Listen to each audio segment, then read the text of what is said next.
Boa noite, pessoal. Que a paz de Jesus e o amor de Maria estejam com vocês. Então, meninas, hoje é domingo, finalzinho de domingo, né? E eu tô aqui meditando a minha palavra de hoje, né? E vou passar um pouquinho para vocês aquilo que eu refleti, aquilo que eu entendi, né? E que você hoje possa também levar para a vida esse ensinamento de hoje, né? Então, hoje Jesus vem nos dar dois ensinamentos. Um, né, é quando ele pergunta aos discípulos o que as pessoas achavam dele. O que as pessoas achavam dele? As pessoas que estavam fora. Eu acredito que essas pessoas que ele perguntou não eram pessoas convertidas, vamos se dizer assim. Eram aquelas pessoas que viviam seguindo ele, perseguindo ele. Para onde ele ia, seguia ele para matá-lo.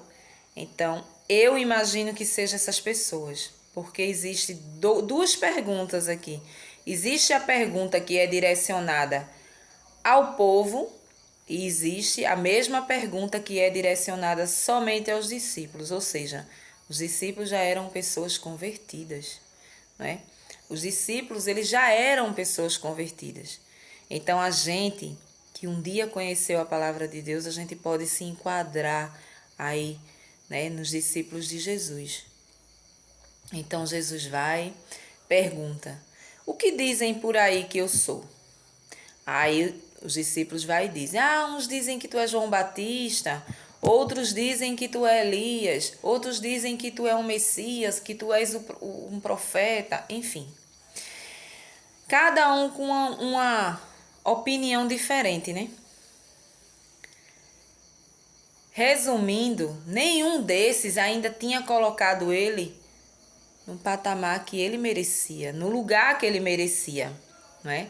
Mas aí o interesse dele, na minha visão aqui, o interesse dele não era tanto naquele povo que não estava convertido. Ele não estava nem aí para aquelas pessoas que não estavam convertidas. Ele queria mesmo saber dos discípulos, ou seja, ele quer saber de nós. Hoje ele quer saber de nós. E vocês? E vocês que vivem aí falando da minha palavra, e vocês que vivem aí louvando, né? Trabalhando por aí nas igrejas. E vocês, o que é que vocês dizem que eu sou? O que vocês dizem que eu sou? O que eu sou na vida de vocês? Qual o posto que eu ocupo na vida de vocês? Né? Aonde vocês estão me colocando? Será que vocês estão me colocando em último plano? Um plano do lado, um plano do outro? Ou será que eu estou sendo o centro da vida de vocês? É isso que ele vem perguntar. Será que eu estou sendo o centro da vida de vocês? Por quê? Porque ele sabia que ali só existia, entre eles ali, existia só pessoas convertidas, né? Pessoas que andavam com ele, pessoas que viram ele curar, viram ele fazer milagres, né? Então aquelas pessoas ali acreditavam. Mas será que elas estavam colocando Jesus no centro da vida? Então hoje ele vem nos perguntar isso. O que você pensa de mim? Onde você está me colocando? Aquelas pessoas, a gente percebe que aquelas pessoas que estavam lá fora, quando ele pergunta primeiro, aquelas pessoas não estavam nem aí. Cada um tinha a sua opinião. Ele é isso, ele é aquilo outro. Mas os discípulos, aquela quantidade de pessoas pequenas, né? Ele queria saber com convicção o que eles achavam dele. E aí, Simão Pedro vai e fala: tu és o Messias, o Filho do Deus vivo. És o Messias, o Filho do Deus vivo. E aí, nesse momento, Jesus diz: bem-aventurado és tu, né? Que não foi homem que falou, não foi nada, foi o Espírito Santo de Deus que colocou no coração de Pedro para que ele acreditasse. Eles acreditassem. Então, isso aqui a gente traz para a vida da gente. O Espírito Santo é que faz a gente acreditar no Messias. O Espírito Santo de Deus é que nos dá força para que a gente possa acreditar no invisível, acreditar em Jesus. Só o Espírito Santo para nos dar essa força. Então, lá embaixo, a gente vê quando ele dá as chaves do céu a Pedro. Quando ele diz, sobre essa pedra edificarei a minha igreja. Existe uma igreja que foi fundada por Jesus, a gente vai ver aqui. Existe só uma igreja que foi fundada por Jesus. Só uma na Bíblia. Ah, mas essa igreja não tem um nome católica. Não precisa ter o nome católico escrito aqui. Não precisa na escrita, só na escrita ter. Precisa que essa igreja, ela siga conforme os mandamentos de Jesus. Então aqui foi dado a Pedro, unicamente a Pedro. Não é? Ele não foi, as chaves do céu não foi dada aos discípulos que ali estavam. Foi dado só a um. Então eu sinto muito em falar. Outras igrejas que foram abertas por mãos humanas, pela mão do homem. Foi o homem que abriu, foi o homem que fundou. Mas não venha dizer que foi Jesus, não, porque Jesus só fundou uma. O que Deus deu a essas pessoas foi o discernimento, foi o ministério da pregação. Mas não para separar a igreja, mas para unir. Porque Jesus e as suas ovelhas é um corpo só. Jesus é a cabeça e nós somos o membro. Então não tem como a gente se separar, não é? Não tem como a gente se separar. Mas infelizmente houve essa separação. Infelizmente houve essa separação por uma pessoa chamada Lutero, não é? Então houve essa separação. O Lutero, ele era uma pessoa católica, ele andava nos caminhos do catolicismo, né? Ah, mas não existe o nome. Tá, ele andava no caminho da igreja que foi fundada por Jesus. Aqui nessa passagem existe uma igreja, a gente sabe que existe. E aqui ele deu as chaves do céu a Pedro para que Pedro tomasse conta da igreja. Sob essa pedra edificarei a minha igreja. Tudo que ligares na terra, tudo que Pedro ligar na igreja será ligado no céu. Ou seja, todo o sim de Pedro na igreja é o sim de Deus para a terra. E tudo que ele desligar, se ele disser não, é não, porque o céu vai dizer não também. Entendeu? Então, esse poder só foi dado a um homem e o nome desse homem é Pedro. Não existe outro. Se Jesus aqui, ele tivesse dado, né, a todo esse poder a todos, tá aqui, pessoal. A chave do céu tá aqui. Só vocês que são meus 11 discípulos, 12 discípulos, 11 discípulos, só vocês, tirando Judas, né? Que Judas não ia dar seguimento. Vocês, tudo que vocês ligarem na terra será ligado no céu. Tudo que vocês, no plural, desligarem na terra será desligado no céu. Não. Ele deu só a Pedro. Ele só deu a um. Então, a igreja única, fundada por Jesus, é essa igreja aqui que tem o nome católica. Por quê? Porque ela segue todos os mandamentos de Jesus aqui, que tem aqui. Tudo foi dado continuidade a isso aqui. Infelizmente, existiu a divisão. Então, qualquer outra igreja foi fundada por homens. Entendeu? Que deveria estar unida à igreja certa. Deveriam praticar os seus, como é que se diz? Os seus ministérios de pregação em uma igreja. E não protestar. E não sair dividindo. Sair cortando versículos daqui, dali, colocar só o que convém, entendeu? Para poder protestar em cima da igreja que foi fundada por Jesus. Mas ainda bem que a palavra diz: nenhum mal prevalecerá sobre ela. Ela vencerá todo o mal e está vencendo. Ela está vencendo de pé, não é? Então, hoje, essa passagem aqui, ela veio renovar minha fé e acreditar que o meu Papa, o nosso Papa Francisco, é o sucessor de Pedro e ele dá continuidade. O sim dele é o sim de Deus, o não dele é o não de Deus, porque Deus, Jesus, deixou decretado dessa forma. Entendeu? Então não tem como seguir outro caminho. Não tem como seguir outro caminho. Eu quero seguir o caminho da única igreja que foi fundada por Jesus Cristo. Eu não quero seguir outro caminho porque eu não tenho por que seguir outro caminho. E o caminho já começa errado quando você tira Maria do lugar, do caminho, da história. Quando você tira, quando você não a ama, quando você não a respeita, já está dizendo tudo. Quem não ama Maria não pode amar o filho, né? Quem não ama a mãe não ama o filho. Não tem como.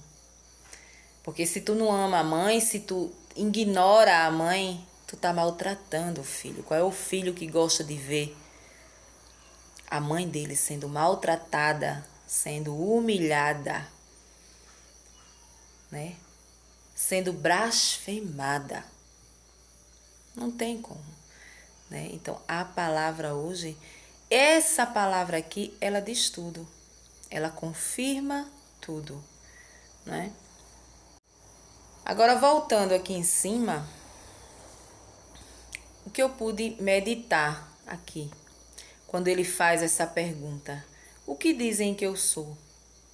O que dizem que eu sou? Eu me fiz essa pergunta, espero que você que esteja aí, você também se faça essa pergunta: o que Jesus é na minha vida?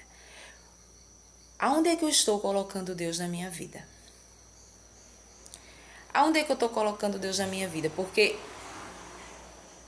independente do lugar onde eu vou colocar Ele, né? Eu preciso acreditar que Ele é o Messias para eu colocar Ele no centro da minha vida. Se eu não acredito nisso, eu vou fazer como aquele povo que estava fora e vou achar que Ele é A, B, C, tudo, menos o Messias enviado por Deus.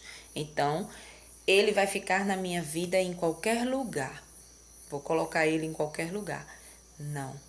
Jesus, quando pergunta aos discípulos, ele quer a resposta que Pedro deu. A gente sabe que tu és o Messias. Então tu és o centro da nossa vida. Tu estás no centro da nossa vida. E a gente, eu, você, a gente tem que colocar Jesus no centro da nossa vida. Colocar ele no posto que ele merece. Deixar tudo de lado, Deixar de colocar coisas supérfluas de lado e em primeiro lugar, Jesus. Tudo Ele na nossa vida. Em primeiro lugar está Ele. Ele está acima de filho, Ele está acima de mãe, Ele está acima de pai, Ele está acima de esposa, Ele está acima de tudo, de amigo, de tudo. Ele é o centro. Então é isso que Ele quer para a minha vida e para a sua vida. Que a gente coloque Ele no centro da nossa vida. Que Ele seja o primeiro em tudo. Nas decisões que você tomar, ele seja o primeiro, né? Em tudo que você for fazer, coloque ele à frente. Senhor, é da tua vontade, coloque sempre ele à frente. Por quê? Os discípulos dele, nós somos continuidade desses discípulos aqui. Assim como o Papa Francisco, hoje o Papa é a continuidade de Pedro, não é? É a continuidade de Pedro. Nós somos a continuidade dos discípulos, né? Principalmente aqueles que entendem, que se converteu, aquele que entende a palavra de Deus, aquele que tenta viver o certo, né?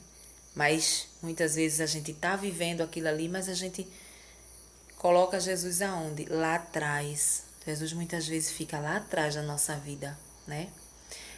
Primeiro eu vou resolver o meu problema para poder ir falar com Deus. Primeiro eu vou para minha viagem. Quando eu chegar, eu volto aí à igreja. Primeiro eu vou para o meu forró. Hoje, Senhor, desculpa aí lá em cima, mas eu não posso ir para a igreja porque eu tenho o meu forró. Então eu vou com o meu forró. Não, meu amor. Se você acredita que Jesus é o Messias, você tem que colocar ele em primeiro lugar, em primeiro plano.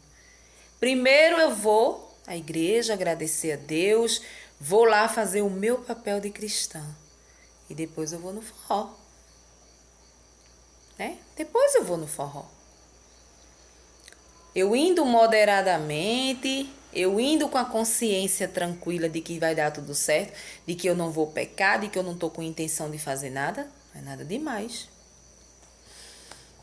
Né? Eu vou viajar. Não, meu amor, primeiro você vai fazer a sua obrigação com Jesus, depois você vai e viaja. E aonde quer que você esteja, dê continuidade a isso. Aonde você viajar, aonde você for, vou passar férias em tal lugar, procure a igreja aos domingos e vá à igreja. Não, eu tô de férias, eu não vou à igreja. Você tem que ir. Você tem que colocar Jesus no topo da sua vida. Você tem que colocar Jesus no topo da vida. É isso que ele quer dizer. Entendeu? O que dizem que eu sou? O que vocês acham que eu sou? Vocês. O que me interessa não é tanto o povo que está lá fora. Porque eu sei que aquele povo não acredita em mim. Mas vocês é diferente. Né? E aí, quando ele faz a pergunta aqui aos discípulos, ele está fazendo a nós. Então, hoje a gente tem que refletir sobre isso. Senhor, será que eu estou colocando o Senhor no centro da minha vida? Será que tu estás sendo o centro da minha vida? Tudo que eu vou fazer, eu comunico ao Senhor. Tudo que eu vou fazer, eu peço autorização ao Senhor. Eu tenho paciência de esperar a resposta, se eu devo seguir em frente ou se eu devo regredir. Porque é o Senhor que manda na minha vida. É mais ou menos isso. Quando Pedro diz isso aqui a ele, não, Senhor, tu és o Messias. Para nós, tu és o Messias. Pedro está dizendo, tu és o centro da nossa vida. Tu és tudo para nós, tu és o centro da nossa vida. Deixamos família, deixamos casa e estamos aqui te seguindo porque a gente acredita que tu és o Messias. E a mesma coisa a gente tem que fazer. Procurar onde a gente está errando. Aonde a gente está colocando Jesus Cristo, se é de lado, se é atrás, né? Não pode. Você tem que colocar Jesus Cristo acima de tudo. Acima de tudo. Então é isso que a palavra vem nos dizer hoje com essa pergunta que ele faz a esses discípulos aqui. E mais em seguida vem essa confirmação de que existe uma única igreja fundada por Jesus Cristo. A igreja de Pedro. A igreja de Pedro. A igreja que não tem Pedro não é de Jesus. Infelizmente não foi a que ele fundou. Entendeu? Não é que as igrejas que foram abertas por homens, Jesus não age nas pessoas. Ele age nas pessoas sim. Porque o Espírito Santo ele age onde ele quer. Mas essa verdade tem que ser dita, doa quem doer. Só existe uma igreja fundada por Jesus Cristo. A igreja de Pedro. Pronto. Eu não preciso nem estar botando o nome de igreja aqui. Eu não preciso nem dizer católica. Não. A igreja de Pedro. Então, qual é a igreja de Pedro? Quem é o sucessor de Pedro? É o nosso Papa. Entendeu? Então, tudo que o nosso Papa, ele escreve, ele dá o sim dele, no céu é dado sim. Tudo que o nosso Papa escreve, o não dele, é o não dele. Então, tudo que a gente vive na Igreja Católica é autorização do Papa, é autorização do sucessor de Pedro. E lá, tudo é aceito por Jesus. Lá, se o Papa disser, isso aqui não vai acontecer, não vai acontecer, porque Jesus está escrevendo lá em cima, não vai acontecer. porque esse poder foi dado por Jesus. E a palavra de hoje, ela vem dizer isso. Você leia com atenção que você vai entender muito bem o que foi falado aqui. Amém? Uma boa noite para vocês com esse friozinho aí bem gostoso. Uma boa noite e até amanhã, se Deus assim nos permitir. Um cheiro para vocês. Tchau.